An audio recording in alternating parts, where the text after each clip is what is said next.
Good evening, everyone. You're all very welcome to the Tipperary People and Places December lecture. We are delighted to be joined once again by Professor David Fleming from the School of History and Geography at UL. David's presentation from last season's lecture series, The Mass Rock, Myth and Reality, can be found on the Tipperary Studies YouTube channel and SoundCloud. And this evening, David will present a talk on the ordinary and the everyday in the 18th century. Thank you, David. Thank you. Welcome. Thank you, Stephanie. Well, good evening, everybody. And firstly, thank you for coming on an evening so close to Christmas. I thought you'd be all out doing your shopping or meeting people for the festive season. I'm delighted that you chose here, and I hope that you'll find something of interest this evening. But before I start, I'd like to thank Stephanie and Jane and Mary here in the library for being wonderful hosts. I've been working hard, I think, upstairs with the wonderful archival material that you have. Now, the ordinary and the everyday, what is that about? And that's a question when I first thought about this about 10 years ago, and this is work I did about 10 years ago, I thought, well, what exactly is the ordinary and the everyday? And I knew what it wasn't. Sometimes historians have a tendency to concentrate on the flashpoints: war, politics, revolution, moments of change, assassinations, killing. We like a lot of killing, and we like blood and guts and ambushes. We love that. But why wouldn't we? Because they are the extraordinary. The ordinary tends to be a little bit boring, a little bit mundane, not very interesting by definition. It's the everyday lives of people in the past, and that's actually what I wondered about. And if there's only one justification for looking at the ordinary and the everyday, it's to put the flashpoints into context. We are better able to understand the moments of major conflict or major change when we think about what was going on ordinarily. The one issue is, well, what do you pick? What do you pick out of everyday life? Do you pick diet? I'm not going to talk about diet, but what did people eat? You could. It kind of comes into it because what I'd like to talk about this evening is the seasons and the annual season and how that affected people's lives. You could pick work, daily work, whether that's in the countryside. If you're a labourer, what is your life like? What is your day like? What is your week like? You could pick somebody in a town, like a shopkeeper, and ask yourself, well, what is life like at Christmas time? Ordinary, mundane sort of stuff. And when does that change? I'm not going to talk about shopkeepers, but you could. These are lots of different examples of how you could look at the ordinary. This is an image from Dublin. It's by Hugh Douglas Hamilton. He was a young artist. This was part of his sketchbook. And he was not interested in the well-to-do people. He went out with his sketchbook and looked at ordinary, everyday people on the streets.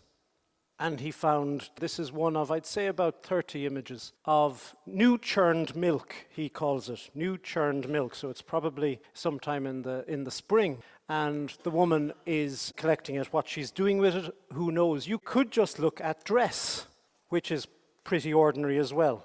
There's another image from Hugh Douglas Hamilton. It's about the 1750s or 60s, and she's selling, this woman here is selling, I think, turnips or maybe beetroot, some vegetable anyway. And another woman, it's a lot of women in this, and you don't get to see a lot of ordinary. And I don't want to sound pejorative when I use the term ordinary. People going about their daily tasks. I'm going to talk about the year and how the year was structured.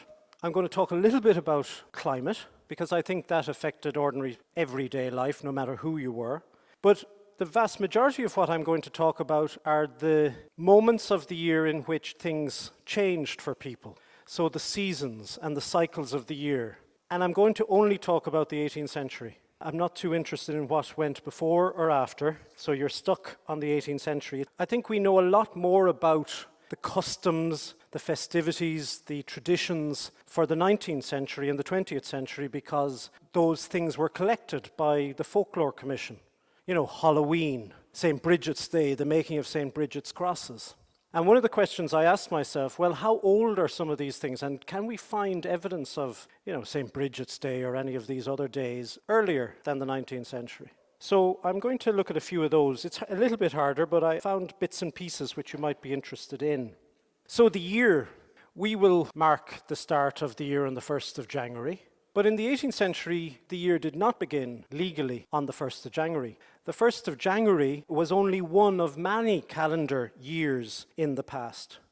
And for most people, I think, the natural occurring cycles of the seasons, spring, summer, autumn, winter, over the centuries before, found much greater resonance with people and were more attuned to daily life, so much so that the natural cycle had in many ways been appropriated for the religious calendar, which in turn formed the school calendar. Why does the school year start roughly in September? The legal year also began in the first half of the year, not on the 1st of January. For officials and the state and the accountants amongst you, the year began on the 25th of March. That only changed recently, in the last, 2 decades, maybe a decade ago. Legally, the 25th of March was the first day of the year. And that was Lady Day, Annunciation Day. And a very important moment. It's a moment when taxes had to be paid, maybe rents had to be paid. That day, along with the feasts of St. John the Baptist, or Midsummer's Day, which is the 24th of June, and St. Michael, Michaelmas Day, the 25th of September, and the Nativity of Christ, or Christmas, the 25th of December, divided the year into 4 parts. They're the 4 important points for the Christian calendar, but also then for the school calendar. So Michaelmas term starts in September, and it went on to Christmas. You were off for Christmas. And then Hilary, the feast of St. Hilary, started your next term, and then Easter term. And those are the same dates that the legal calendar were based. And within those quarters of the year, the court sessions would have been held. Examinations in the schools and the university would have been held, while Lent and summer was reserved for the assizes, when the judges from Dublin came down for the Lent assizes and the summer assizes. And that punctuated the year for some people, for criminals, people who were brought before the courts, for solicitors, attorneys, shall we call them, and judges who had to visit. In mid-century, though, there was a dramatic change to the calendar which touched most people's lives in one way or another. In 1750, Britain opted to follow the Gregorian calendar, which is the calendar we still have today, in place of the Julian calendar. They had to adopt it because Britain was 11 days behind. I think it was Pope Julian who realized, or who had been advised, that the calendar was falling behind the natural cycles of the sun and so on, and leap year had to be included in all those sorts of things. The rest of Europe had adopted very quickly, but Britain, and by extension Ireland, were a little bit late. 11 days late, actually. And so an Act of Parliament had to be passed, and from 1752, the formal year was to begin on the 1st of January, no longer the 25th of March, while the days from the 3rd to the 13th of September were scrapped. In 1752, there was no 3rd of September. There was no 4th, 5th, 6th, 7th, up to the 13th, scrapped. So to co-align with the Gregorian calendar. The change was effected, as I said, by a piece of British legislation which was applied across the empire. This was not taken, the Irish were not too happy about taking this up, particularly the Protestant members of Parliament in Dublin were not liking the idea that a British Act of Parliament should apply to Ireland. Ireland had its own Parliament, and therefore, why shouldn't an Irish Act of Parliament be passed? Anyway, they got over that. No Irish Act of Parliament was passed. The Dublin newspapers, the Dublin newspapers, I think, probably helped the transition, and they published the old style and the new style, and that's what it was called for many years. For some traditionalists and legal experts, the change caused anxiety. especially where feast days were linked with the astronomical cycles, like Easter. Perceptions and traditions were hard to break in some parts of the country. The Fair at Athy was normally held on Michaelmas Day, the 29th of September. And although the date of the feast continued on the same date in the new calendar, the 29th of September, whether it's the old or new, was still going to be Michaelmas Day, some people, particularly the people who managed Athy's fair, felt they should move it to the 10th of October instead, which would have been the feast of Michaelmas under the old calendar. For diarists, people who kept diaries, which is a little bit of problem when you can't use those days in September. These are some of the sources that survive to us. Limerick Methodist Elizabeth Bennis, for her the adjustment was imperceptible, and she simply wrote, "Yesterday the 2nd and this the 14th, here the style alters." And for her that's it.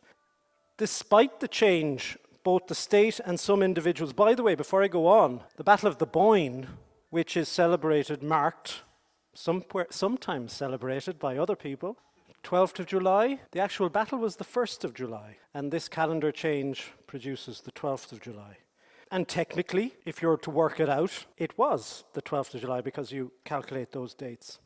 Despite the change, both the state and some individuals continued to tally accounts in the traditional way. And I think one of the last things to change was probably the 25th of March for the accounting year end. Nevertheless, the more frequent publication of almanacs, we might think of Old Moore's almanac. In the 18th century, the almanac was your diary. It had all the fairs. It listed every town, where the assizes was, who was in charge of the country, names of office holders, sheriffs, and so on. Those were always published from the 1st of January, long before the legal date had changed. And so for some people, they were used to this idea that the year began on the 1st of January. For many, the civic calendar might be ignored or at least set alongside the seasons. I don't think it mattered too much to farmers when the year began, or labourers. The seasons dictated sowing and growing and harvesting, and these were the critical times of the year for most people, whether in the town or the countryside. Farmers and those who lived off the countryside were firmly attuned to the cycles of life and death. Land tilled for one crop had to be rotated to another if it was to remain fertile, and this was a sort of a newish idea coming in. Bishop Pocock, who toured the country in the 1750s, went up north and observed farmers in County Down, had learned that sowing oats and barley for 4 consecutive years hurt the land. That was his phrase, hurt the land. Some had produced crops for 7 consecutive years, which ruined the ground for several more. Ultimately, a cycle of 3 years of tillage, followed by a year of pasture, was found most productive. And there's a cycle when you think about it. 3 years, year, fallow, another 3 years. That's a cycle. But further north in Antrim, a different cycle was adopted. There, farmers would till the land for 1 year, leaving it fallow the next. So even though they're close by, it doesn't go to show that everybody was doing the same thing. But for Pocock, he felt that the Antrim farmers were, quote, very indifferent husbandmen as a result. For those who farmed dairy cows and cattle, the cycle was somewhat different, especially for those residing or having access to mountain land. There, a system of transhumance and what some people might call bullying was practiced, whereby cattle were grazed on mountain slopes for the summer months, allowing the better low-lying land for hay and other crops, and then they'd be brought back down for the winter. In 1758, the same Bishop Pocock noted that inhabitants around Bearhaven in Cork built little huts on the mountains during the summer alongside their cattle, where they lived on new churn butter and milk. Of course, they had the first access to the cows who were calving. He observed something similar in Mayo, where for 6 months cattle would be grazed before being moved on, some to places suitable for cattle of different ages, while others at different seasons of the year. So it was a little bit more complicated up in Mayo, I suppose, depending on the conditions. And fishermen too had their seasons. Near Crookhaven and Cape Clear in Cork, they erected temporary dwellings in the summer, from which they went out to find their catch. So they left home, went to a temporary, we can't call them holiday residences, but a second residence, and there they stayed for the summer. The herring season, which began in December, was often heralded by the sighting of large number of French vessels off the Atlantic coast. Our fishermen today, if you've been watching the news, often give out about the Spanish and other fishermen coming into our waters, but there's a very long history of it. The French were at it, certainly in the 18th century, following the shoals of herring coming into the Irish coastline. This, by the way, did, like it does today, cause patriotic anxiety that not enough Irish fishermen were availing of the sea's bounty. There was always sort of this notion that Irish fishermen were not as developed, trade was not as developed, and that they should be more developed. For inland fishermen, the arrival of salmon in June and July, their spawning in August, and their Fry's departure for the sea in April and March may have marked their year. For provincial townspeople, the creeping coldness of autumn or the shortening daylight prompted the purchase of their annual supply of coal for their hearths and hay for their animals. We forget sometimes that people in towns had animals to feed during the winter. That's the general year. Climate affected everyone in one way or another.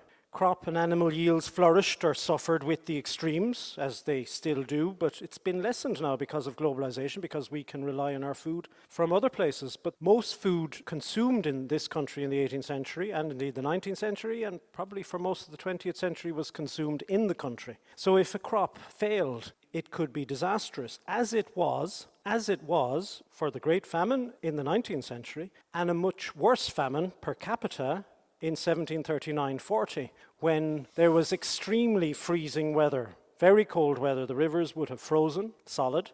The River Shannon froze solid, and they had parties. Some people had parties on it. The Thames, it was part of this great freezing across Europe in 1739-40. But that destroyed the potato crop, no matter where it was stored. And potatoes, of course, would have been stored during the winter, often in the ground, not always, but it destroyed the potato crop, and which produced the famine in 1739-40. And even though the population was much lower than the 19th century one, historians have calculated that it probably killed more people per capita of that particular population. It was followed by a very wet spring, and that affected cattle.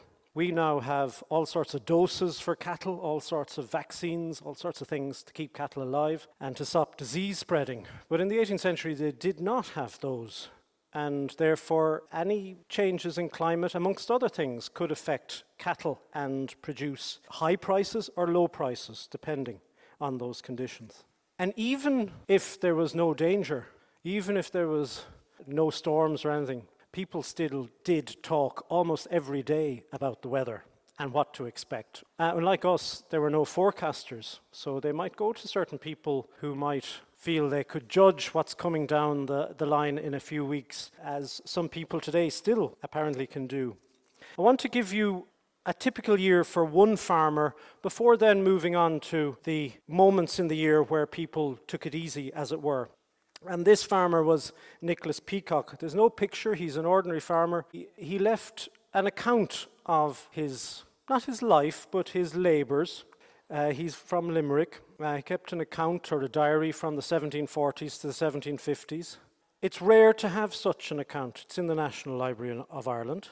I picked just one year to look at, 1749 to 50. And he spent most of his time, he was a married man, but he spent most of his time in that year with his labourers, working alongside his labourers. His most constant companion, besides his wife, was his servant or his labourer, John. We don't know his surname, just John. They sold produce at fairs and markets. They carried letters. He carried letters and discharged money. You know, if somebody had to be paid, John would be sent off. He employed other labourers, other people, depending on what work had to be done at particular times of the year. His yearly cycle began in March with ploughing. Oats were sown in that month, potatoes and beans in April, and Dutch barley in May. And then, almost immediately, harvesting began. Sheep were washed, that's the phrase my uncles who live in the Galtee Mountains would always say, dipped. But sheep were washed and shorn in May. Hemp was collected and broken in the same month. His oats were reaped in August. And turf, which had been cut in June, was brought home dry and ready for use 2 months later. Potatoes were dug from August to early December. And these were the cycles that he observed, and they were repetitive, and they were intuitive, and his only concerns were when to judge the best time to sow and to reap so that he could have a good yield and good prices and bad weather avoided. That's the impression I got from reading his diary. Now, to move on to the what I call the pivots of the year, of when these seasons change from one moment to the next.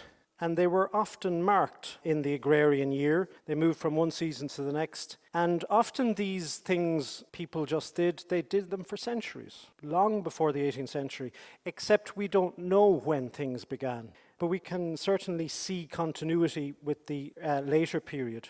The Christian calendar was, as I said, conveniently structured around these key points of the year, these key seasons. So these sacred times allowed many individuals to escape from the ordinary and the everyday. For some, particularly Catholics, these times were providential, when the spiritual world revealed itself to the mortal. In a superstitious world where charms and relics and wonders were powerful antidotes to the unknown and unknowable, the mundane could be forgotten, could be set aside on these holy days. These days provided breaks from work and were marked apart for rest, devotion, recreation, and sometimes festivity. For town dwellers, and particularly the political elite, the civic and political calendar of red letter days provided additional occasions to break the norm. What's a red letter day? A red letter day, in those almanacs that I was talking about, the printers who print every day of the year, and particular events are happening, would highlight important dates or religious dates with red letters, hence red letter day. And one of the big days, things like the King's birthday, the 4th of November, King Billy's birthday, which is an official well, I can't call it a bank holiday, but the banks are off. Everybody's off. The 4th of November is the big day for the political elite, the Protestant political elite. 12th of July is another red letter day. It's a public holiday. The 23rd of October is the day marked as a red letter day to mark what they called the Irish Rebellion of 1641. And all public offices closed on those particular days. So those days for that section of society, and for everybody could take the day off, I suppose, if they wanted to. But I think for people down the countryside, I don't think it may have mattered so much. Both civil and ecclesiastical law prohibited the hiring of labourers on 28 specified holy days and the evenings before. So the law said you can't hire labourers on 28 holy days and the evenings before. But observance of this particular law varied both within and between the Protestants and Catholics. While most Protestants did not keep these days, even though it's the law, the state in Dublin and the Church of Ireland did. For Catholics, these were days in which work gave way to devotion. The calendar of the Church of Ireland was very similar, like I'm talking about Christmas Day, for example, was the same for the Catholic calendar.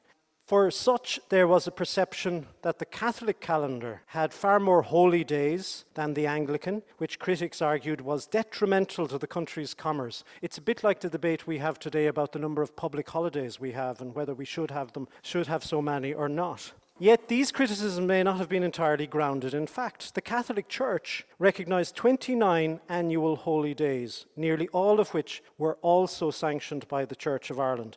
And even then, by the mid-18th century, the Catholic bishops, perhaps listening to the criticism that some were piling on, reduced the number of those days when work could be done, what they called servile work, on 16 of those 28-odd days.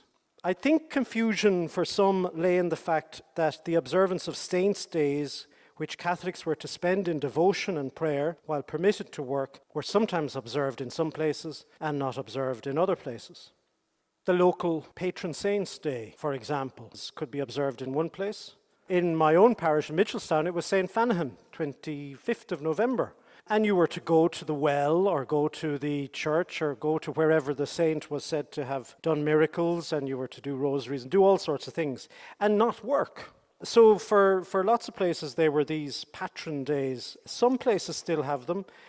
The big days, though, were those which commemorated the Virgin Mary. They were the big days. Servants of the state, the government, also stopped work for holy days. The revenue, the taxmen, which were located right across the country, They were scrupulous in not working on certain days of the week. And some called these idle days, as I said, as a deficiency. Nevertheless, the distinction between the followers of each religion was real enough, where Catholics generally halted or refused to work for more days than their Anglican neighbours. Going back to Nicholas Peacock, our Limerick farmer, did little or no work on some, and he is a member of the Church of Ireland. He did little or no work on some holy days, occasionally out of choice, but more often because his labourers were not there to help him. He acknowledged that the 29th of June should be kept holy for Saints Peter and Paul. I don't think we keep it holy today for St. Peter's and Paul. But he drew turf from his bog on that day in 1742, perhaps because the day was dry. His labourers were assiduous, though, in keeping the feast of the Virgin Mary on the 15th of August, when a patron was held in his parish, and also the Annunciation on the 25th of March, which coincided with a fair. So they had a double excuse not to work on that day. Only occasionally did Nicholas Peacock observe St. Matthias's Day, which is on the 24th of February, the feast of the beheading of St. John the Baptist on the 29th of August, and patron saint of Scotland, St. Andrew's Day on the 30th of November. Why he chose these days? Who knows? He didn't observe them every year, but on certain years he said, I did no work being the feast of whatever. For Catholics, the beginning of the year in spring was the leanest in diet, as potatoes had been generally consumed and other stored goods were running short. It was also the leanest in conjugal activity. Marriage for Catholics during Lent was forbidden, which provided a focus for parents and potential spouses. If they were to get a marriage sorted out, it had to be sorted out before the beginning of Lent, which of course was movable, and therefore people had to be knowledgeable on when Lent and Easter was calculated. You could calculate it yourself if you knew about the moon, but more likely you spoke to the priest, or if you could read, you could refer to the almanac that I mentioned. There was no such edict for the Church of Ireland, for Protestants, Anglicans. Nevertheless, they chose not to marry during Lent. So Lent was a time when very few marriages were happening. And if a marriage was happening in Lent, well, there might have been some activity which obliged them to marry in Lent.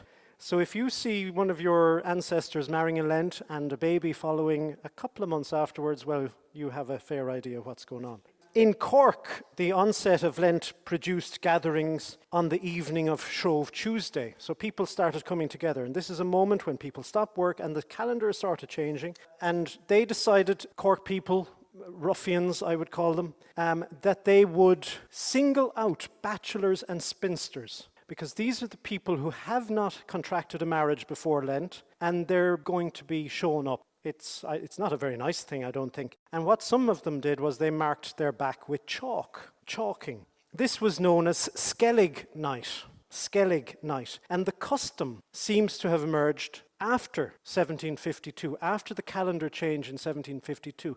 And it's a lesson for us to be careful about customs. We always think sometimes that these customs are very old and very traditional, but some customs are invented and they're made up. And this one, which I don't think is practiced, by the way, in Cork anymore or anywhere else, this one is known as Skellig night, and it's the people think that there was a chance for these spinsters and bachelors, one last chance, to go to the Skellig rocks off Kerry, where monks would marry you, because the monks were not observing the new calendar. So there was 11 days where you could still get married and it wouldn't be Lent. It's very clever. It's a little bit dubious, but who are we to wonder why this practice emerged? With a large concentration of marriages in the period before Lent, a pattern emerged over time. Obviously, you have people marrying, and then they do what people do, and children are produced roughly 9 months later. And some historians have realized that this was pretty good because it avoided the harvest season, the summer, the busy season of year. So women could potentially be available, at least for the earlier part of the summer, and then have babies later on in the autumn. And that cycle seems to have continued for a very long time into the 19th and perhaps even into the 20th century. Another moment on Shrove Tuesday. So we're now coming to the start of Easter and we're now coming to this image. We're still in Cork. Shrove Tuesday was certainly a day of festivity. The lean times were coming to an end. Remember, there's a lot of fasting going on if you're observing the Lenten season, when no meat is being eaten, when you could only eat fish, hence all these herrings being fished out of the water. But one of the great events that people enjoyed was cockfighting on Shrove Tuesday. Tied cock would be beaten with sticks, and they'd be betting and so on. But this apparently was great fun and would often be beaten to the death. And even though the authorities didn't like it and tried to subdue it, it continued for quite some time throughout the 18th century. Like other blood sports like bear baiting and bull baiting and dogs and so on, dogs are still happening, the authorities did ultimately crack down on all of these things. By the beginning of the 19th century, this Shrove Tuesday moment where cocks were beaten to death had vanished. But for many, the period of Lent was spent in devotion, when both Protestants and Catholics may have attended their respective places of worship more frequently, and particularly on Easter Day, when communion is taken. And for many Catholics, they might have only gone to Mass on Easter Day before the 19th century devotional revolution, where, particularly after the famine, where Catholics were encouraged to go every Sunday. Lent came to a close with as much festivity as had marked its start, but with a little bit more mirth. On the last day of Lent, this is this picture here, on the last day of Lent, the butchers of Cork City pitched a herring on top of a pole or a fork and beat it throughout the city. People wonder why the Irish don't like fish so much. Well, certainly the Cork butchers, and of course butchers who sell meat and were not selling fish, for them Lent was the worst time of the year when no meat was being sold because nobody was buying it, because they couldn't eat it. So this is a very ritualistic thing for the butchers of Cork, and maybe for other places. We only know this purely, this is the very few bits of evidence, this painting, that we know that this is happening, by Nathaniel Grogan. As somebody, that fella there, one of the butchers, is about to belt this fish. The poor fish won't survive too long, I'd say. And there's music being played. But more importantly, there's money being collected. Because I think people realize that butchers have found it hard to live for the last 40 days. So there's a practical element too. It's about 1800, that picture. The custom was observed in a similar fashion in other towns around the country. The procession was similar to hunting the wren on St. Stephen's Day, the 26th of December, when that bird was ritualistic sought after. So it's a very similar sort of thing. There's music, there's singing, and there's collecting of money. So it's not too dissimilar. This is from Wicklow. What are they dressed in? This is a harvest dance. Straw boys. They go by various different names. Mummers. In the 18th century, they're called mummers, M-U-M-M-E-R, mummery. That was even older than the 18th century, medieval thing where people would dress up and perform Christmas plays or Easter plays, and they would be called mummers. Straw boys, wren boys. This is from, I think that this modern picture is from Dingle. I don't know where it's from. But you could see them anywhere. I've Googled it and you can find them everywhere. But this is about 1800 as well, and you have the piper there. It's a harvest dance, so it's in the summertime. It's not around St. Stephen's Day. Now, the only Tipperary reference, newly discovered by me, which I hadn't at the time when I was writing this, was some wren boys from Thurles causing havoc in Clonmel. I don't know, is there any rivalry between Clonmel and Thurles? No. Well, there was in the 18th century. I'm going to read this, a bit long. As somebody's writing into the paper, shortly after St. Stephen's Day in January, somebody called Truth, writing from Clonmel, your paper of the 10th inst. Contains an insertion that on the previous Monday, a number of men in white uniforms. Now, immediately when an 18th century reader would read that, they think of white boys. The white boys had ravaged this part of the world, Tipperary in particular, South Tipperary in particular, Limerick as well, in the 1760s. And no matter what sort of bios were up to no good, they were called white boys. So, a number of men in white uniforms paraded this town, raising contributions on the inhabitants, etc. This is what was quoted in the paper. In order to a just report, in order to tell you what actually happened, and the preventing any unpopular use that may be urged in future therefrom, under the plausible argument of misrepresentation, tending to the extent, when is he going to get to the point? The practices of the deluded people called white boys, I think it is necessary through the same vehicle of intelligence, i.e. through your newspaper, thus to acquaint the public that the banditti alluded to were, according to report, inhabitants of the town of Thurles, who embodied themselves, who came together, to the number of about 15 and paraded through different parts of this county. So it wasn't just Clonmel, they had been around the whole place, decorated with ribbons and armed with swords under the denomination of mummers, accepting donations from the mistaken bounteous, but not exacting contributions. They weren't exacting it, they were just being given money. How far such practices are repugnant to or cognizable in law, I leave to them whose province it is to determine. Also, in what degree our chief or other magistrates at that juncture in town are chargeable for not suppressing and punishing them observed sons of mirth and festivity. And that's the giveaway. They were singing, they were dancing, they were dressed up, and therefore they're not too dissimilar to these fellas. And it is around about St. Stephen's Day, and today we'd probably call them wren boys. And they might have called themselves wren boys because the people reporting this might have just felt that that's the term they wanted to use. So I think it's an interesting fact that people from Thurles were going all over the country doing this, but it's not too dissimilar to today where wren boys go and travel a fair distance for their mirth and festivity, and I presume a few drinks as well. While the Lenten and Easter seasons in Europe were colourful and extravagant, and you go across Europe, Italy, France, Spain, and these times of the year are very extravagant, very colourful, lots of statues, lots of processions, masses, candles, the whole shebang. It was a little bit more muted in Ireland. And this contrast between European culture and Irish culture was made very plain in Cork in 1747, when a group of Portuguese sailors had to dock in Cork in 1747 during Easter. And they wanted a little bit of home, I think, and what they did was, for their traditional custom, they hung an effigy of Judas Iscariot from one of their ships, and they proceeded to throw dirt and stones and fire guns at it, and eventually cut it to pieces and threw it into the river. The Irish would never have done that sort of thing. They did the same with the effigy of Pontius Pilate on the following Sunday being Easter Day.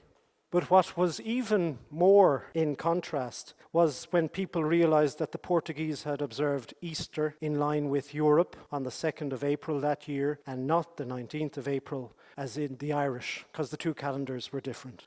So that caused a little bit of mirth.